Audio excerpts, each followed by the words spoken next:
Okay, we're going to start back in Genesis chapter 7, where we were studying about the flood yesterday. And we'll start with verse 17. And the flood was 40 days upon the earth, and the waters increased and bare up the ark, and it was lifted up above the earth. And the waters prevailed and were increased greatly upon the earth, and the ark went upon the face of the waters.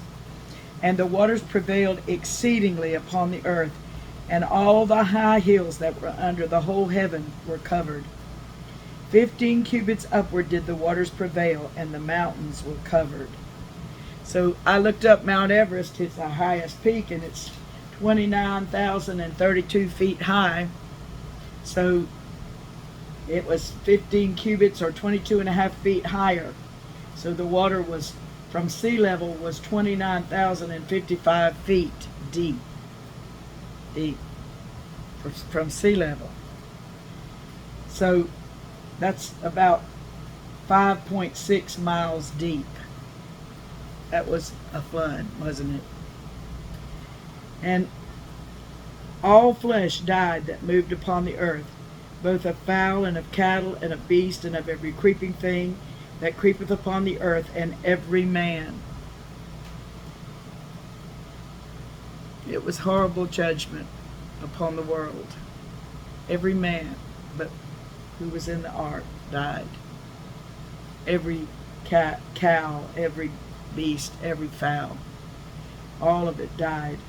All in whose nostrils was the breath of life, of all that was in the dry land, died. And every living substance was destroyed, which was upon the face of the ground, both man and cattle, and the creeping things, and the fowl of the heaven, and they were destroyed from the earth. And Noah only remained alive, and they that were with him in the ark. And the waters prevailed upon the earth 150 days, 5 months. So even if someone had a boat and started out trying to live in the flood, they wouldn't have. Only Noah, that was protected by God. And this wasn't just a boat, it was a covered boat. It was an ark. So if they had a boat, then they couldn't live because the waters prevailed. The waters just came and came and came and came until nobody else lived but Noah and his family. We'll start in chapter 8 now. And God remembered Noah and every living thing and all the cattle that was with him in the ark. So the waters were prevailing upon the earth for 5 months, 150 days, 30 days a month, 5 months. And then it says God remembered Noah. He was busy with its judgment. I don't know. God is love. And the Bible says his mercy endures forever. I don't know all about what it's like for God to have to bring judgment upon the earth like this, but he did. And so the next chapter says, and God remembered Noah and every living thing and all the cattle that was with him in the ark. So all that was left was the things that were in the ark. All that was left of the creation of man was in the ark. The creation of all the cattle and the creeping things that were on the earth, all that was left was in that ark. It was preserving them. And God made a wind to pass over the earth, and the waters assuaged. They started dissipating and going away. The fountains also of the deep and the windows of heaven were stopped, and the rain from heaven was restrained. So no matter how long it went for 150 days, no matter how long they prevailed, it seems like that it was still raining some, and there was still water coming up from the ground. So it was just continually staying the same, prevailing 15 cubits above every high mountain. Then it started, when God remembered Noah, he made a wind to pass over the earth. And the waters returned, verse 3, returned from off the earth continually. And after the end of the 150 days, the waters were abated. So 40 days and 40 nights it rained.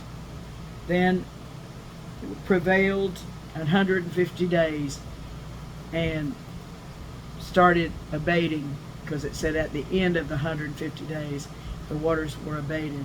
And the ark rested in the 7th month, on the 17th day of the month, upon the mountains of Ararat. Now, there are two mountains, Big Ararat and Small Ararat. And so when it says the mountains of Ararat, it's saying the truth. And there it stopped. There it rested. People have made expeditions up there, and they have pictures of some kind of boat-shaped thing that they have uncovered, and it is said to be 300 cubits long. Which, how long did the ark was going to be 300 cubits? So it's something that people really believe is the remains of the ark, near 15 miles, it says, from Ararat. But we don't know. But anyhow, that is where it stopped, and that's where Noah landed. And it came to pass at the end of 40 days that Noah opened the window of the ark which he had made. And he sent forth a raven, which went forth to and fro until the waters were dried up from off the earth. So Noah looked out, and what did he see? Probably still saw a bunch of water, because that's a lot of water. You know, if you fill up a bathtub, it takes a little while for it to drain out of that hole. And God filled the earth up. I mean, filled it up. At least 5.6 miles deep from sea level. So, about 29,055 feet. It had a lot of water on it. And so he sent that raven out, and he sent forth a raven which went forth to and fro until the waters were dried up from off the earth. So the raven was strong enough, I guess, to keep flying until he saw something he could land on. And also he sent forth a dove from him to see if the waters were abated from off the face of the ground. But the dove found no rest for the sole of her foot, and she returned unto him into the ark, for the waters were on the face of the whole earth. Then he put forth his hand and took her, and pulled her in unto him into the ark. So he kept that dove. Now the dove was a clean bird, so he had more than 2 of those. Of course, by that time there may have been some other little ones already on the way. I don't know, eggs or something like that. But he sent that dove out and brought her back in when she couldn't find any place to land or light. And he stayed yet other 7 days, and again he sent forth the dove out of the ark. And the dove came into him in the evening, and lo, in her mouth was an olive leaf plucked off. So Noah knew that the waters were abated from off the earth. So he looked out probably, and he saw still a bunch of water. This was on a mountain. And if he saw water all around that mountain, if he looked out from the view that he saw from the window, and he saw water, he didn't want to really get out in that. But then when that dove came back with that olive leaf in her mouth, Noah knew that the waters were abated from off the earth. And he stayed yet other 7 days. So he stayed another week to let it dry some more. and sent forth the dove, which returned not again unto him any more. So she found a place. She didn't want to come back to the ark, and she found a place. And it came to pass in the 601st year, in the first month, the first day of the month, the waters were dried up from off the earth. And Noah removed the covering of the ark, and looked, and behold, the face of the ground was dry. And in the second month, on the 7th and 20th day of the month, was the earth dried. Okay, let's see when he went. In the 600th year, in the second month, the 17th day of the month, that's when the flood started. And he came out of the ark in the second month on the 7th and 20th day of the month. So it sounds like he stayed a year and 10 days in the ark. That was a long time to be on that boat with all those animals and just them, the 8 people there. But they were safe. They were safe. And God spake unto Noah, saying, Go forth of the ark, thou and thy wife and thy sons wives with thee. Bring forth with thee every living thing that is with thee of all flesh, both of fowl and of cattle and of every creeping thing that creepeth upon the earth, that they may breed abundantly in the earth, and be fruitful, and multiply upon the earth. And Noah went forth, and his sons and his wife and his sons' wives with him. Every beast, every creeping thing, every fowl, and whatsoever creepeth upon the earth, after their kinds, went forth out of the ark. So they were safe. Everybody else was gone. They were the only people that were on the face of the earth. Those 8 people. They were the only animals that were left. Now the fish in the sea were still left, but the only animals that were left were land animals, were those that came out of the ark with Noah. And Noah builded an altar unto the Lord, and took of every clean beast and of every clean fowl, and offered burnt offerings on the altar. So the Lord had prepared him for that sacrifice to him, and Noah built that ark and that altar and sacrificed those clean beasts and clean fowl, offered burnt offerings on the altar. Verse 21, And the Lord smelled a sweet savor, and the Lord said in his heart, I will not again curse the ground any more for man's sake, for the imagination of man's heart is evil from his youth. Neither will I again smite any more everything living as I have done. While the earth remaineth, seed time and harvest, and cold and heat, and summer and winter, and day and night shall not cease.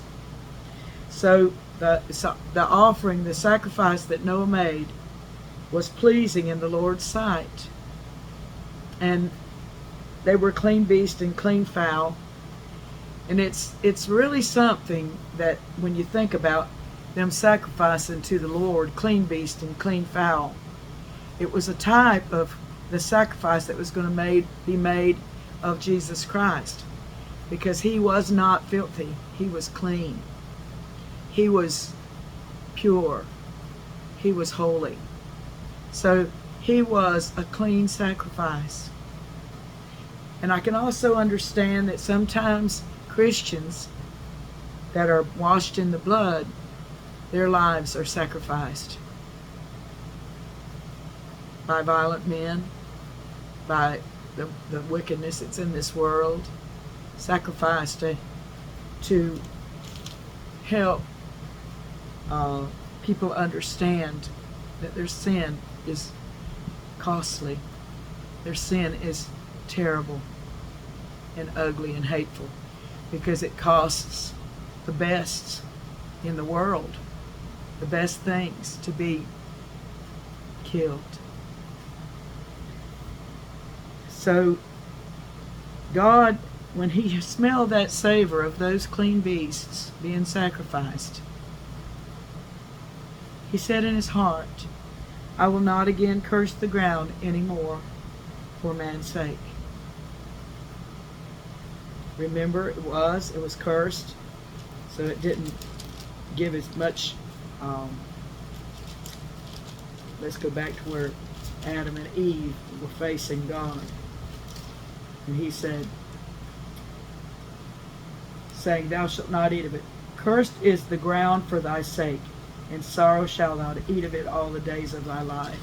Thorns also and thistles shall it bring forth to thee, and thou shalt eat the herb of the field. In the sweat of thy face shalt thou eat bread till thou return unto the ground. So God had cursed the earth for Adam's sake. He said, for man's sake. But he said, I will not again curse the ground anymore for man's sake. I won't do it. For earth, it does bring forth. You look at those crops that people grow. I mean, the big farms they grow. It's amazing how much food that ground can grow for everybody. And he said, I will not again curse the ground anymore for man's sake. For the imagination of man's heart is evil from his youth. Then he said, neither will I again smite anymore everything living as I have done. We don't ever have to worry about God sending something that kills everybody on the earth. He said he wouldn't do it. He said, while the earth remaineth, seed time and harvest, and cold and heat, and summer and winter, and day and night shall not cease. So we have that promise that it's going to go the way God planned it to go from the beginning. Seed time and harvest, cold and heat, summer and winter, and day and night. It's going to go that way as long as the earth remaineth. Now, will there be a time that the earth doesn't remain? Yes, it's going to be burned up. It's going to be burned up. And that's, back here we'll read it. We can read it in Peter. I believe it's 2 Peter. Go back to 2 Peter.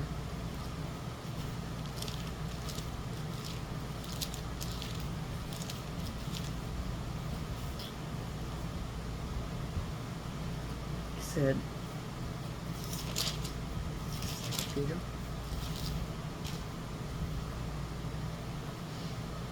He said, whereby the world that then was, being overflowed with water, perished.